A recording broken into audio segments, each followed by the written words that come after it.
Hi, I'm Greg from TP Photography, and today I'm going to talk to you about a new flash that I've got. It's the Godox AD 200. It supports high-speed sync, and the idea that I've got it is that it replaces my AD 360, so it's got a lot of power. So let's start off by looking at the box and what you get with it when you order it. And then we'll look at how it compares to some of the other flashes I've got, how it fits into the Godox system, and what I thought of it after using it on a couple of shoots. So first off, here's the box. So, not much interesting in the box there. Comes in a nice case. So open up the case.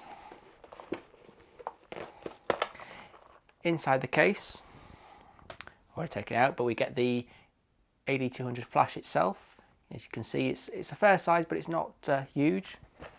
It's a lithium ion power battery. So we've got the battery here. So, fair old size, not too heavy, but bigger than the one you get in the 860, which is kind of what you'd expect. And it's meant to be good for around about 500 full power flashes. So we can put it in, fair old chunk there. It weighs about 860 grams. I tried it on some scales, and that's compared to about 560 of the sort of regular 860s and things like that. Now, going back to what's in the box, we also get a sort of bare bulb set up. So it comes with the flash Fresnel type head, which is what I'm going to use most of the time. But you also get the bare bulb set up. So if you want to go something that's a bit more like the AD 360, throw the light around a little bit more, use some different modifiers, things like that, then that's one of the options you can do. You obviously also get a UK charger and a UK plug, things like that. So, you don't have to worry about it coming with the things that you can't use. So how does it compare to the other flashes that I've got?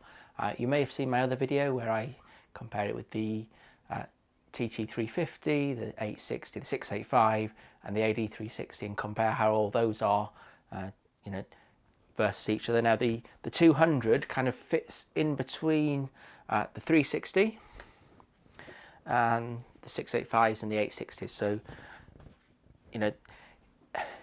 this 360 watt seconds, 200 watt seconds. So you're getting you're not getting doubling of the power, so you're not going to get an extra stop from this, but you're still going to get a bit more power from this.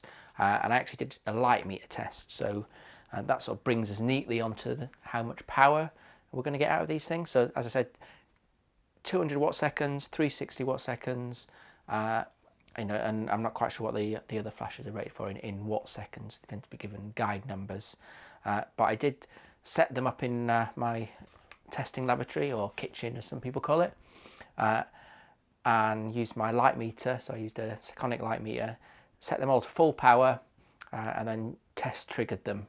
Now we'll start off with the 860s. So the 860s I was getting, when I set it to the wide angle, so 24mm on the zoomable head, remember, I was getting about f10. When I zoomed the head all the way into 200mm, which you can do on these ones, I was getting f13. So you can see that zooming of the power on the 860s gives you a little bit more oomph.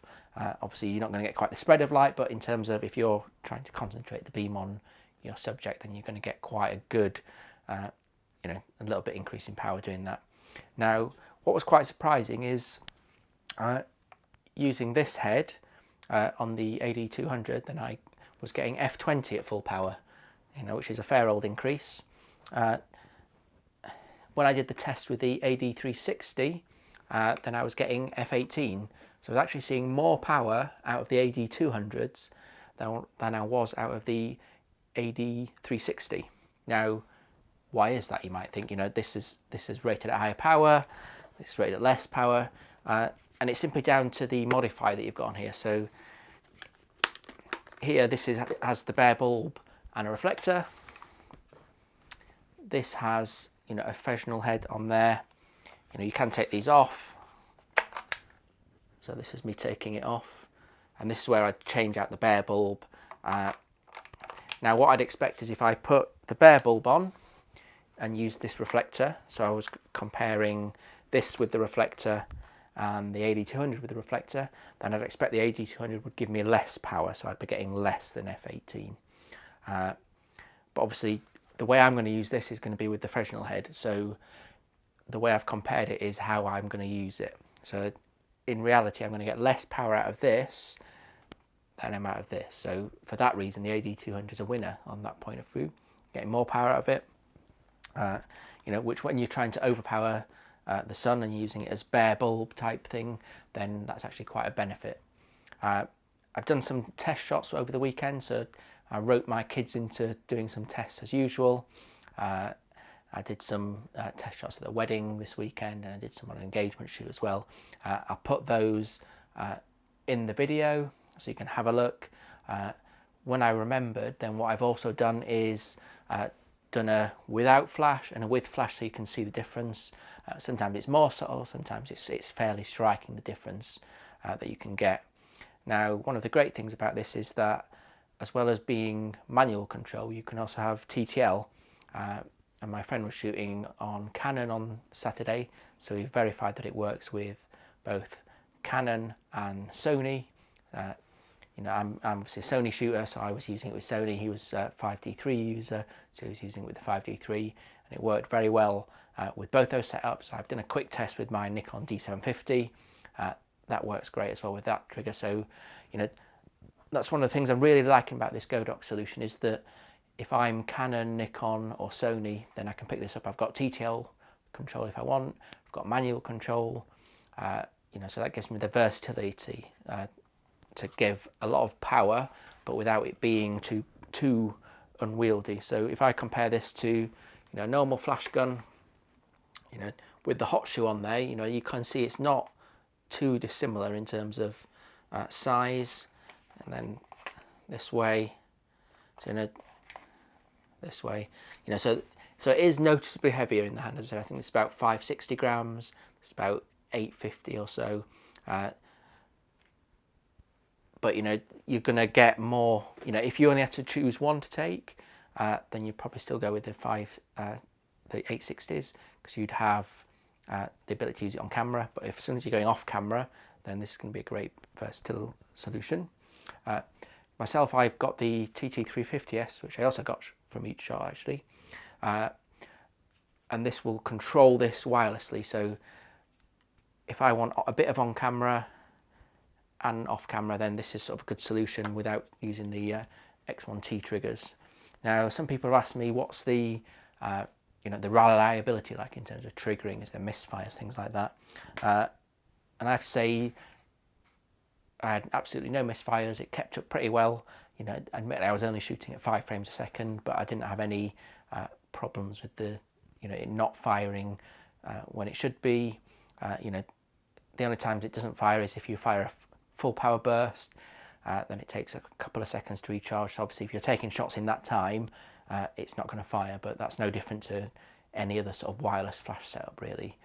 You know, you're always going to kind of have that thing where if it's not charged, then you're not going to get the next shot until it's done.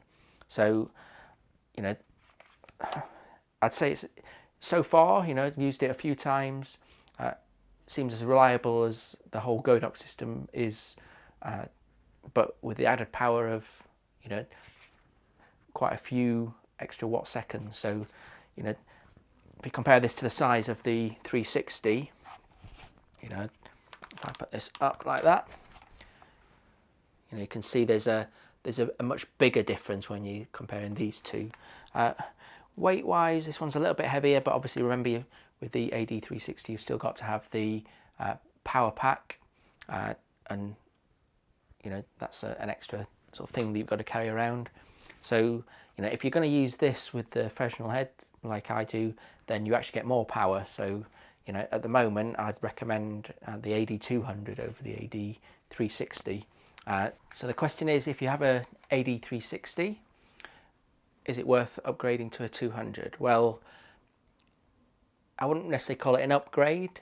If portability is high on your list, then I think the AD200 is a winner, because, you know, the AD360 is a little bit bigger, and you've got the power pack. So, you know, if you're traveling around a lot, then the AD200 is going to be easier simply because it'll fit in your bag, much more like a normal flash gun. If you've already got some AD360s, then it's not necessarily worth changing them, you know, because you're still going to get roughly the same sort of power.